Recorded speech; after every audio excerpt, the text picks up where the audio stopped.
दोस्तों जो candidate SSC GD का 2024 में एग्ज़ाम दिया है, ये एग्ज़ाम 20 फेब से 7 मार्च 2024 को हुआ है। वो अपने आंसर की का इंतज़ार कर रहे थे। इस बीच यहाँ पर एसएससी के द्वारा री एग्ज़ाम का एक नोटिस जारी किया गया है। इसी कारण से आपका जो आंसर की है वो डिले हो रही थी। आप में से बहुत से कैंडिडेट हैं, जैसे ही एक आंसर की लिंक आई थी, इंतज़ार कर रहे थे कब उत्तर कुंजी आएगी।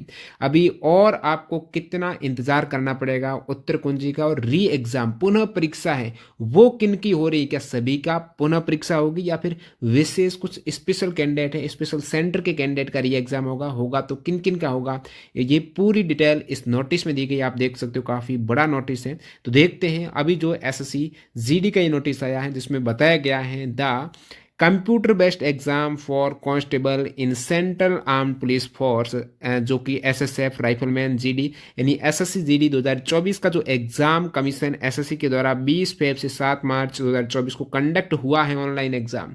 However due to the venue specific technical reason, यानी कुछ विशेष सेंटर पर, एग्जाम सेंटर पर टेक्निकल कारणों के चलते यहाँ पर एग्ज़ाम की समीक्षा की गई, और ये री एग्ज़ाम है वो सर्टेन कुछ वेन्यूज़ के, कुछ डेट्स के, कुछ शिफ्ट के जो नीचे आपको दिया गया है उनका री एग्ज़ाम होगा इस टेक्निकल रीजन के कारण, जहाँ पर उस सेंटर विशेष पर वो टेक्निकल तकनीकी समस्या आई थी।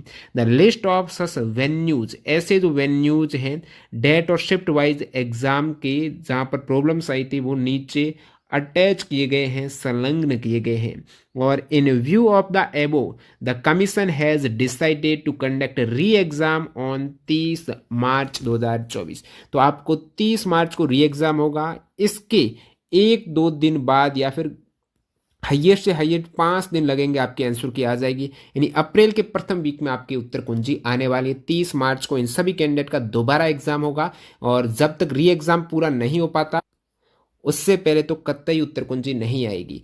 अब यहाँ पर एक पॉइंट इन्होंने बताया है कि the only those candidate who appeared earlier in the computer based exam for constable GD in central armed police force, जो 2024 का एसएससी जीडी का एग्जाम हुआ है 20 फेब से 7 मार्च 2024 को, जो उस एग्जाम में उपस्थित हुआ था, जो 20 फेब से 7 मार्च के एग्जाम में उपस्थित हुआ था, केवल उन्हीं कैंडिडेट का दोबारा होगा। ऐसा नहीं जिनका एग्जाम तो था लेकिन वो शुरुआत में अभी इन डेट के मध्य एग्जाम देने नहीं गया, और उस वेन्यू का, उस सेंटर का एग्जाम है वो एक तरीके से कैंसिल करके दोबारा हो रहा है, तो नहीं दे पाएंगे। यदि आपने एग्जाम दिया है, इन सेंटर वाले कैंडिडेट ने पहले आपने एग्जाम दिया है, तो आप एग्जाम दे पाएंगे। ऐसा कैंडिडेट जो इस सेंटर पर इसी दिन इसी सेट में एग्जाम था लेकिन देने नहीं गए, तो अभी वो नहीं दे पाएगा। तो कौन कौन से सेंटर हैं वो आप वीडियो को पॉज करके या फिर पूरी पीडीएफ में आपको टेलीग्राम पर डाल दूंगा। सभी कैंडिडेट का नहीं री एग्जाम हो रहा है।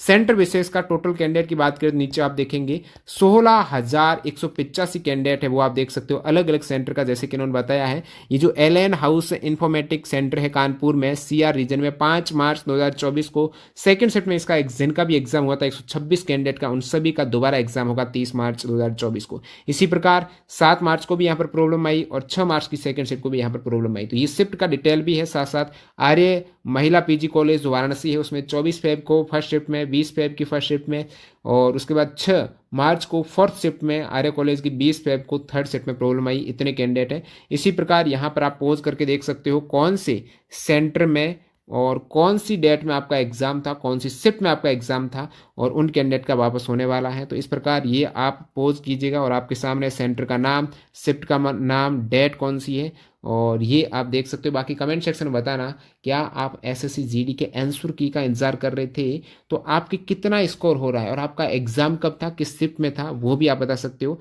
इनका री एग्जाम होगा, उसके बाद आप 28 से 37 तक देख सकते हो किन किन कैंडिडेट का कहाँ पर सेंटर। तो ये आईऑन डिजिटल जोन जो अलग अलग जगह हैं, जो गाजियाबाद में, यहाँ पर भी री एग्ज़ाम होने वाला है। उसके बाद ये आपके 37, 38, 39, 40, फिर 41 से लेकर 49 तक ये वाले जो सेंटर है इनका री एग्ज़ाम होगा। उसके बाद 50 से लेकर 58 तक इन सेंटर का री एग्ज़ाम होने वाला है। नेक्स्ट यहाँ पर 59 से लेकर 62 तक आप देख सकते हो। उसके बाद एमआईटी मेरठ है, मेरठ में भी काफ़ी सेंटर हैं। एमआईटी है, भारत इंस्टीट्यूट ऑफ टेक्नोलॉजी है, न्यू एज टेक्नोलॉजीज है कानपुर में, इनका ये जो डेट का एग्ज़ाम है ये वापस होने वाला है। उसके बाद आप देख सकते हो नेक्स्ट यहाँ पर कुछ और सेंटर इसी प्रकार टोटल 81 ये शिफ्ट को भी इन्होंने टोटल कर दिया। शिफ्ट का कोई टोटल का मतलब नहीं है। कैंडिडेट टोटल हो रहे हैं यहाँ पर 16,185 कैंडिडेट का ये एग्ज़ाम होने वाला है। तो पहले ही क्लियर हो गया। आप सभी का दोबारा नहीं होगा, सेंटर विशेष का जहाँ पर टेक्निकल इश्यू आया था उन्हीं का वापस होगा, और जो उस दिन एग्जाम में उस सेंटर में उपस्थित हुआ था और अभी उस सेंटर का एग्जाम निरस्त बता रहा, तो वही कैंडिडेट एग्जाम दोबारा दे पाएंगे जो उस दिन एग्जाम दिया था। और 30 मार्च को इनका एग्जाम होगा, तो उसके 5-6 दिन बाद यानी नेक्स्ट वीक में आपकी आंसर की आ जाएगी, निश्चित रहेगा। वीडियो पूरा देखने के लिए बहुत बहुत धन्यवाद। फिलहाल